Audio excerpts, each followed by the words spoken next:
Welcome to Hey Chaplain. My name is Jared Altick, and I'm a chaplain with the police department. This means that I go out of my way to spend time with cops, and I believe that they deserve more encouragement than what they typically get. So on this podcast, you'll hear from fellow officers who have been where you are, sharing their wisdom, experiences, and the lessons that they've learned. From the LAPD to Scotland Yard, the guests on Hey Chaplain are going to help you navigate with confidence through your career and beyond.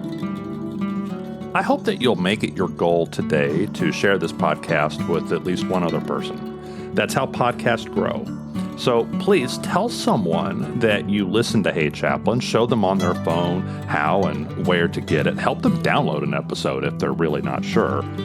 Tell them why you feel you've gained something from this show. Your recommendation will mean the world. Today I've got a special treat for you. We're talking to firefighter Paul Combs. Why is this a treat? Because you're already a fan of his work. Think about the last few trainings where you were enduring death by PowerPoint. And can you remember any of the slides, even a single slide of those PowerPoint presentations? You probably can't, unless it was maybe a slide of an editorial cartoon, probably depicting a firefighter dealing with some kind of first responder-related stress or dilemma. Maybe it was poignant, maybe it was funny, but it was almost certainly drawn by Paul Combs. In part one of this interview, we're going to talk to Paul about his dual career as a firefighter and as an artist, and how the two jobs influenced each other. Make sure you catch part 2 next week. So here's illustrator and cartoonist Paul Combs. Hello, Paul. How are you today? I'm fine. Thanks, Jared. I'm glad you're here, and I'm glad to get to talk to you. I was aware of you before I knew who you were because I saw your drawings in training after training after training, and I kept thinking, man, who is this artist? These are really good. And I was so impressed, and so finally I looked you up, and I thought, I got to find out who this guy is. Tell me a little bit about your dual career. How did you get started in fire first? Yeah. It's funny you say that because my artwork is far more famous than I'll ever be. And I love that. I love that. Yeah. That people have to look up to see what I look like is golden. Yeah. So my fire service career, I kind of fell into that by accident.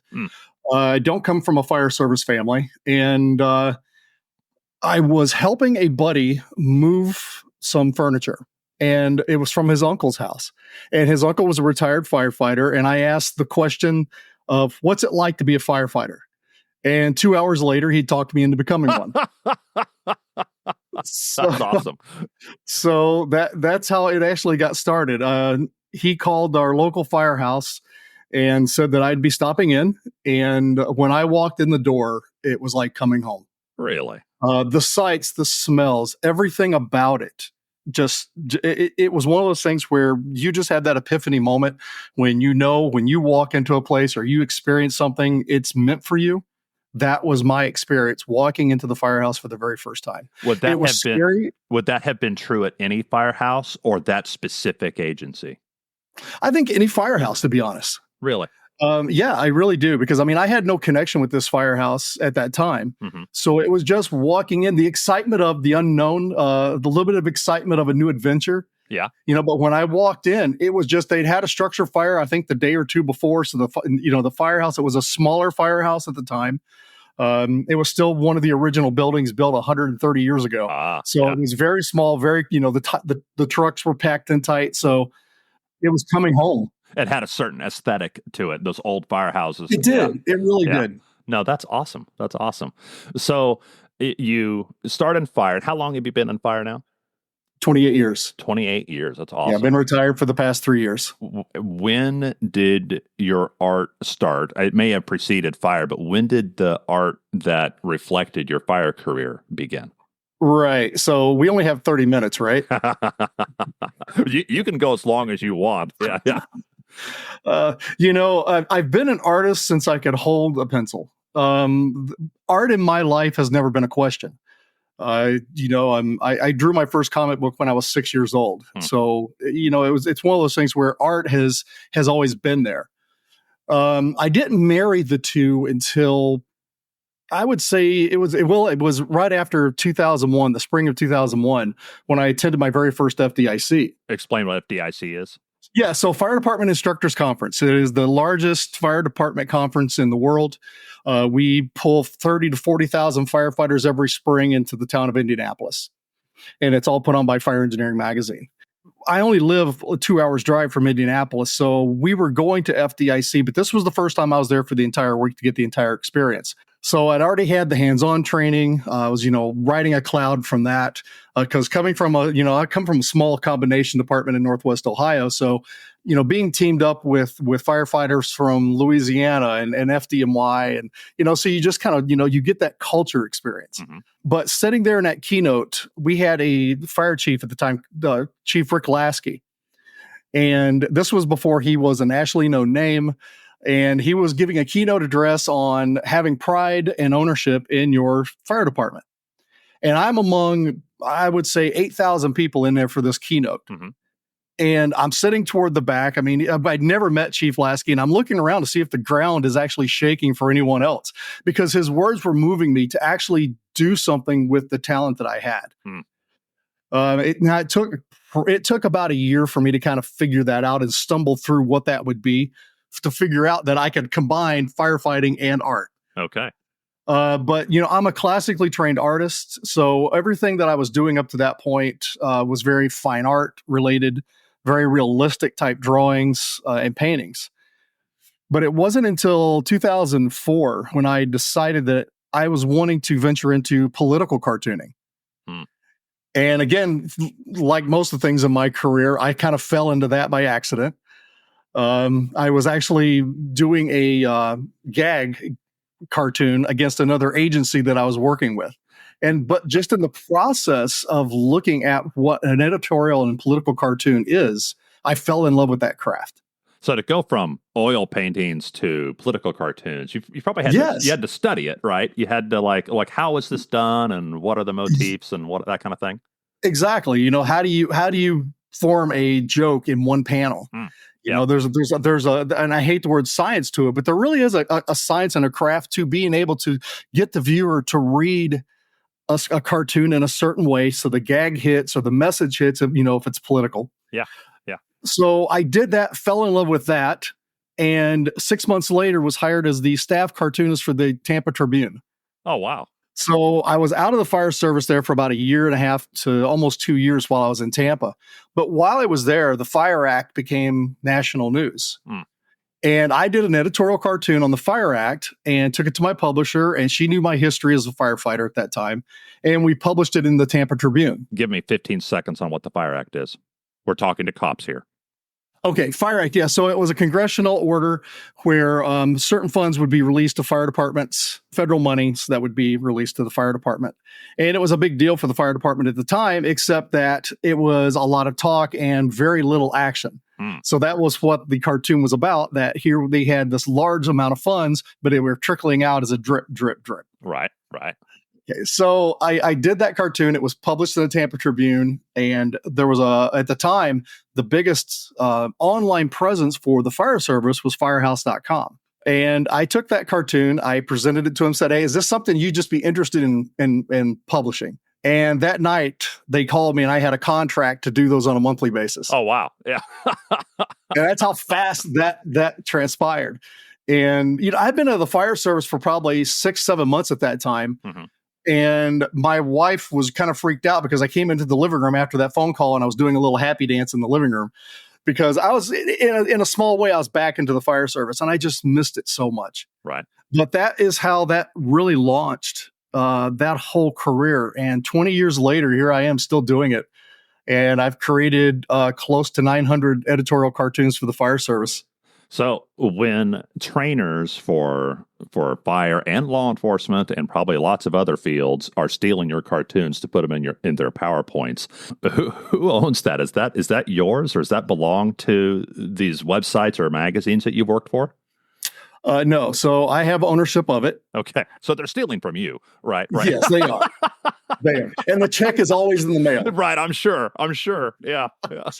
Here's the thing. If they are using this for training purposes, even when they reach out to me, I always give them permission to do it because that is the purpose of the work that I'm doing. Again, this isn't just a gag cartoon I'm putting out there. Right. These cartoons have a message behind them. They're editorial in nature. Okay. So the whole point of doing this was to get a conversation started. That I would present a topic in a cartoon form that would take you 10 seconds to either read it, love it, hate it, whatever emotion that would generate. But my sincere hope is that would generate a conversation. I'm hoping that people far smarter than me can figure this stuff out.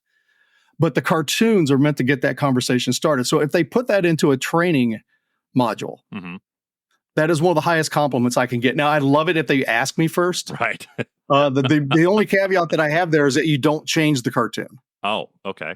You don't put in your own caption or whatever it may be. Oh, yeah, okay. You don't alter the cartoon, but if you want to use it, I'm perfectly okay with that. Yeah. So you have some incredible art. Your art often goes right at the throat of some of the wellness issues that first responders have.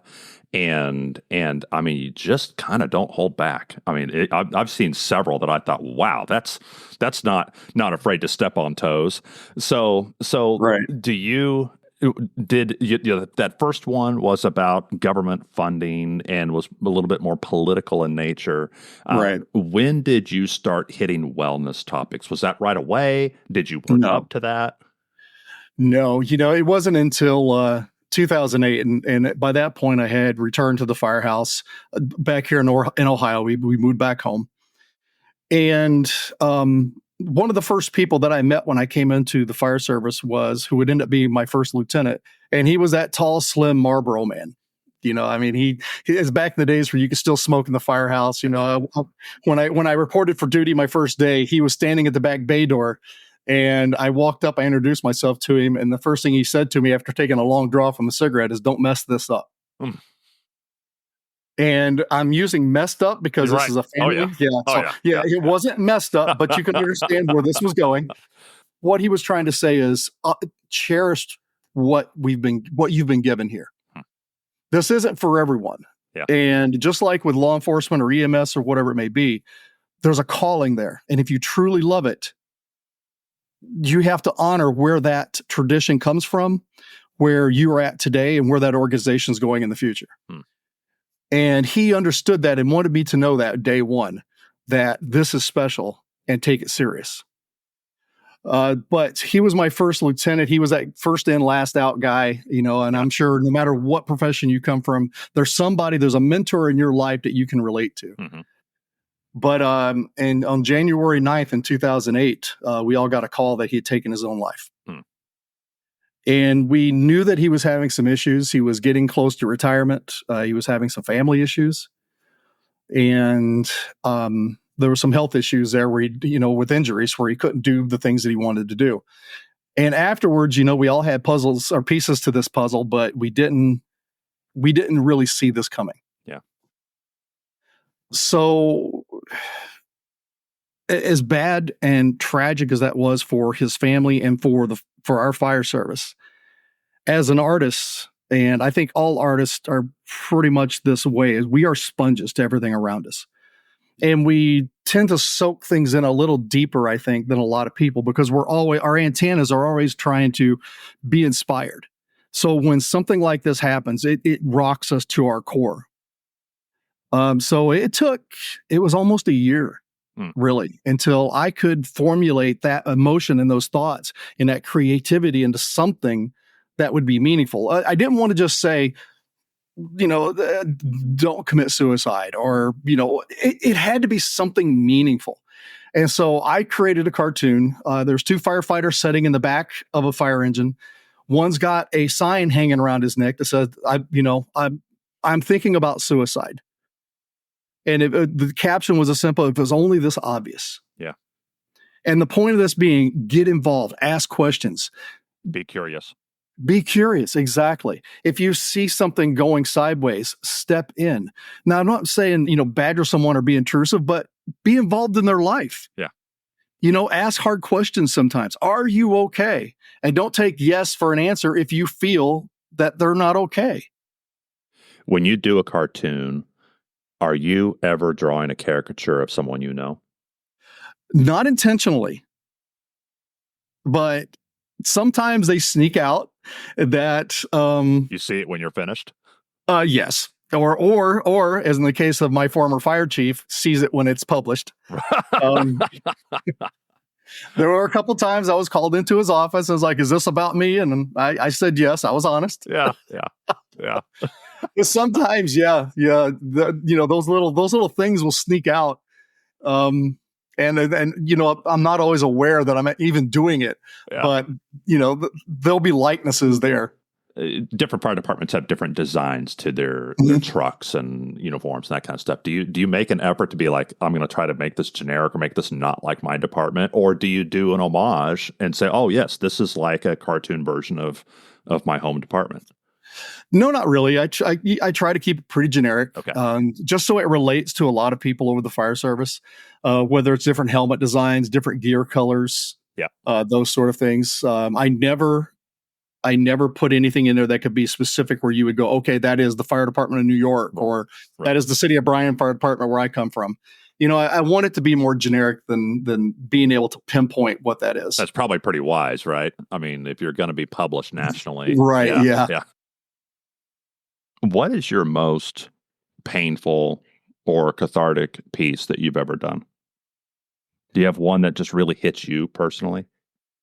I think obviously the one with the mental health or the suicide awareness one I did with my lieutenant that committed suicide.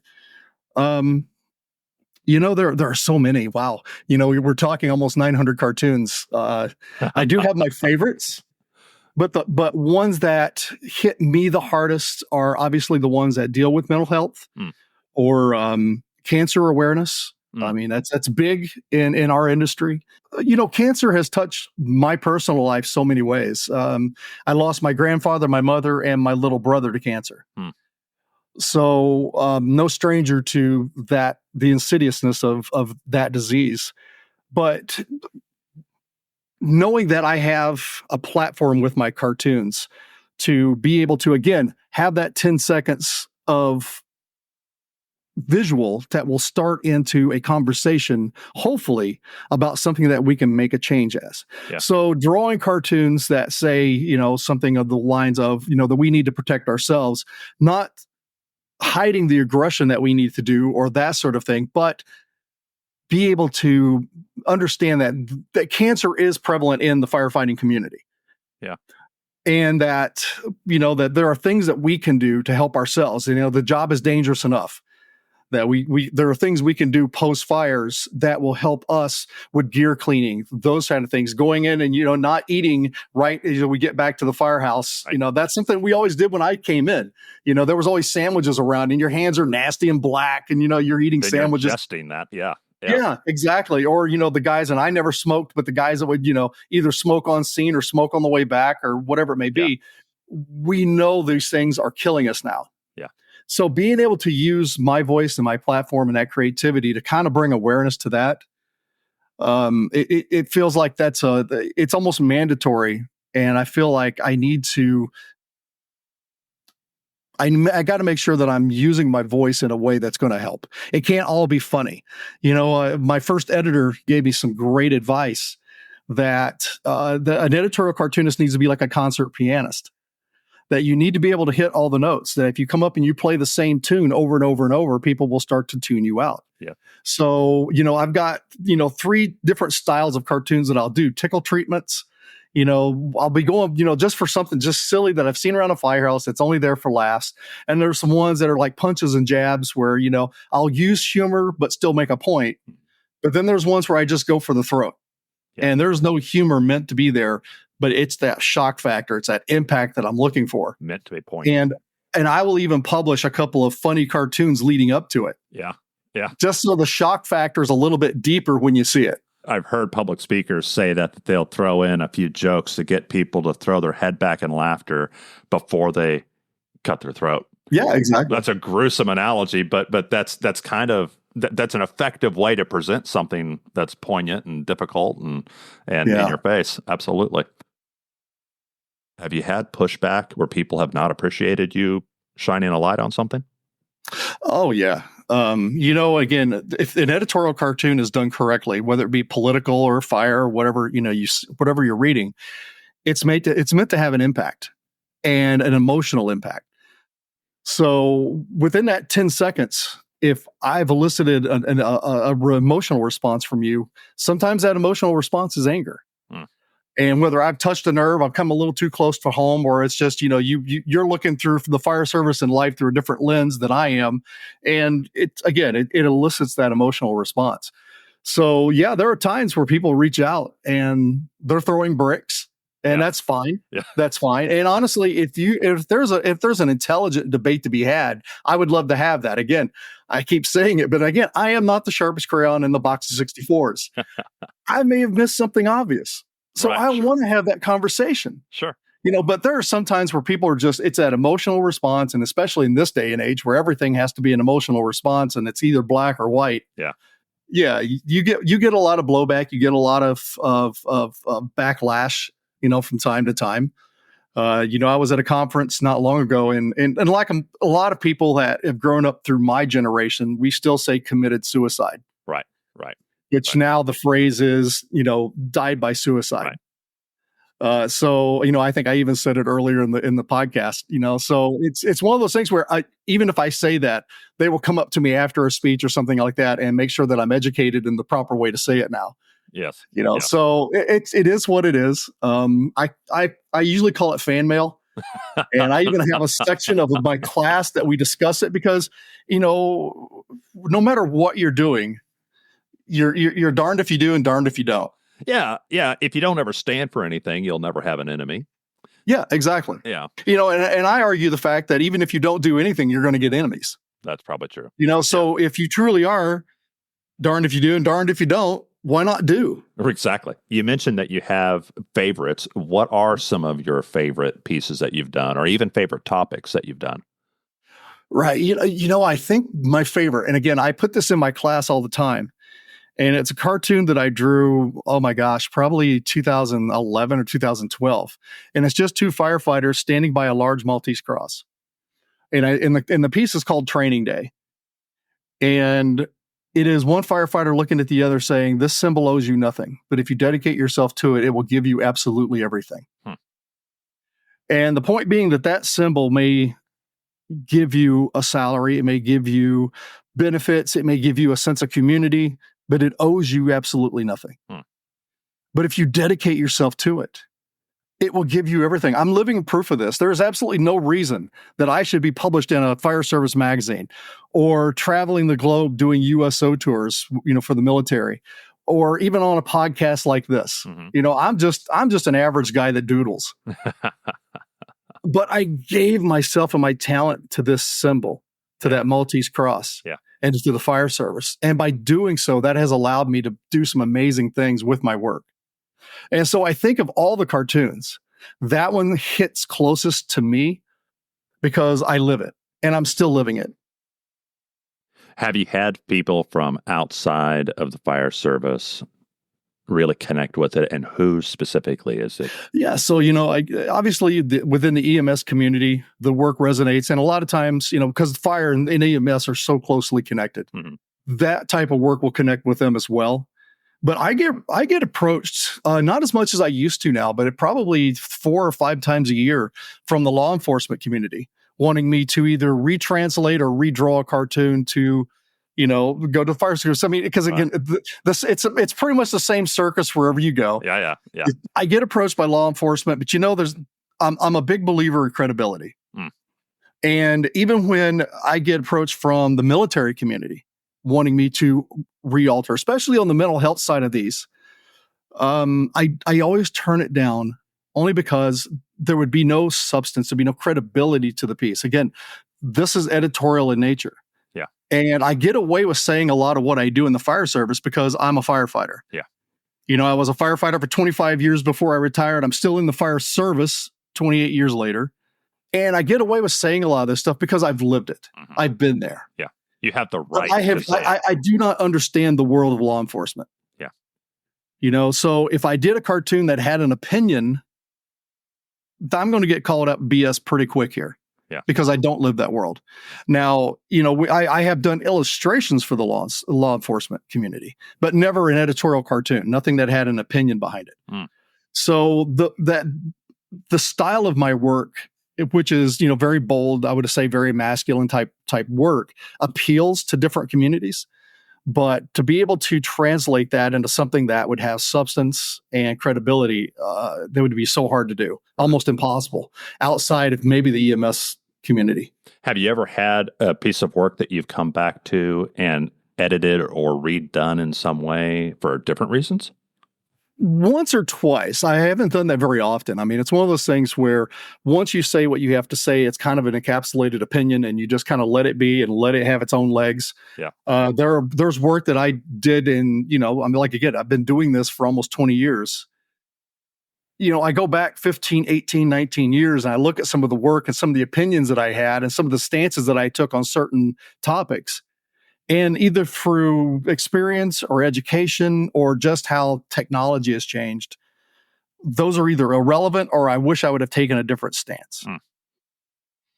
So, I mean, you learn, you live, you grow. But the thing is that has been drawn, it's been published, that's there. There's a reason I put the year on every cartoon. Yeah. Is because I want you to know, okay, that was an opinion, but that was an opinion in 2007. Doesn't necessarily have the same opinion here in 2024. Right. Yeah, I have a similar issue with podcasting where if I had infinite time and resources, I would never leave an episode alone. I would always want to go back and re-edit or improve some aspect of it because I have a perfectionist problem. But as somebody who's producing something creative, I also kind of want to just let it stand. And once it's done, it's done. And that was the episode. It's got a number on it. That was episode number 17 or whatever. Yeah, and words and all. It's okay that it wasn't perfect because I'm moving on to other stuff. And so yeah, I can kind of connect with what you're saying there. Yeah, I'm the same way. Like I said, almost 900 cartoons drawn. I don't know that I've liked any of them.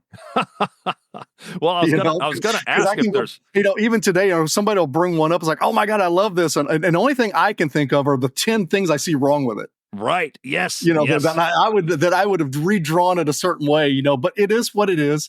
They're kind of like children. And again, and I know you think of your podcast the same way. You have created something and brought something new into the world. Yeah. Once you have your kids, you can't control how they're going to be. These things that we do are no different. You put them out into the world and they kind of get their own legs and they get their own life and they create their own, opinions and, they go out and you want to bring them back in but you can't. So, the child analogy, I mean, you have a lot of people who maybe with a second marriage had a second batch of kids and they are older and more mature as parents when they're parenting that second group of kids, which feels incredibly unfair to the first batch.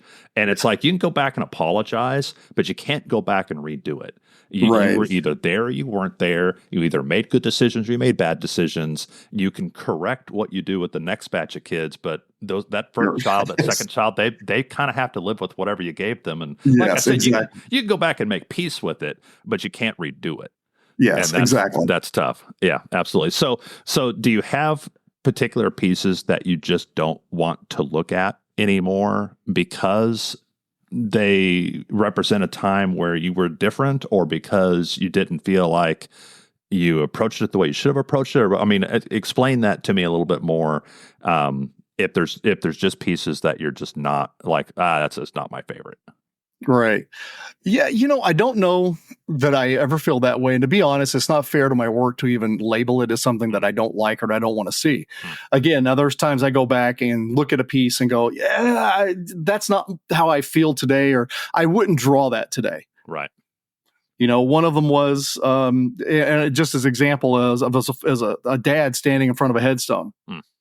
And it was like, firefighter died, in an abandoned building. And the caption above his head, the little thought bubble, is, "What did you die for?" Mm.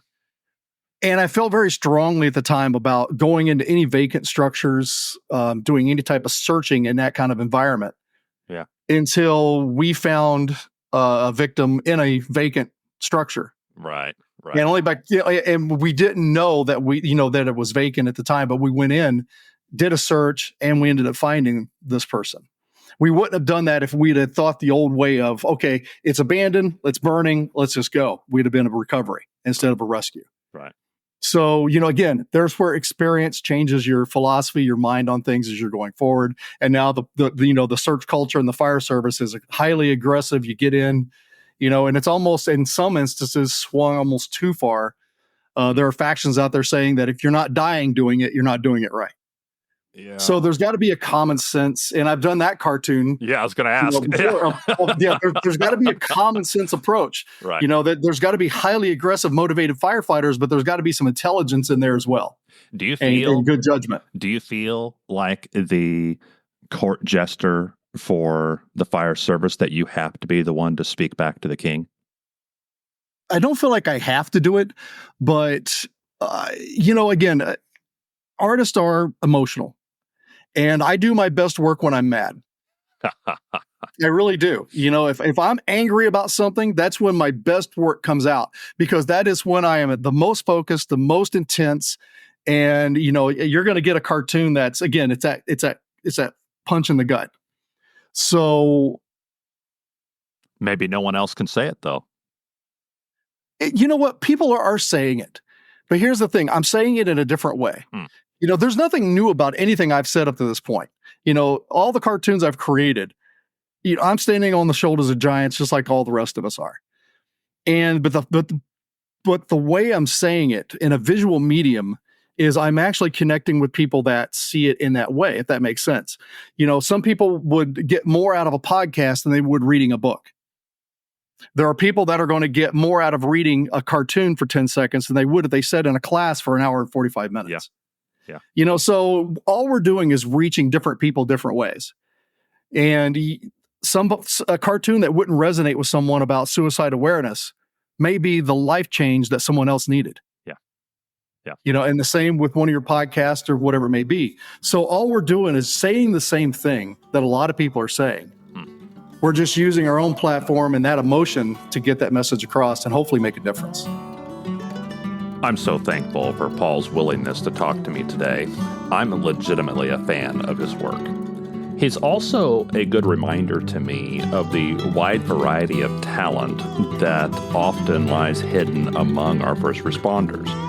One of the reasons I wanted to talk to Paul was to remind my cops how talented they are, not just as artists, but as entrepreneurs and leaders, as entertainers and craftsmen. I love that you're a first responder right now, but I can't wait to see what you do next. Please don't forget that there will be a part 2 of this interview with Paul, where we talk about chaplaincy, we have a broader discussion about making art, and also artificial intelligence. Make sure you catch the next episode of Hey Chaplain. This show is free for everyone because of those supporters who are quietly helping behind the scenes. If you want to help this show reach more cops and chaplains and other first responders around the world, please consider making a $5 donation by following the link in the episode description. Costs are always going up, and this year I'll be purchasing some new recording equipment, so your help will be so appreciated. The views expressed here are the personal views of the host and our guest and do not necessarily represent the views of any first responder agency or its components. If you like this episode, please share it with a cop or someone who loves a cop. Thank you for listening to Hey Chaplain, and as always, pray for peace in our city.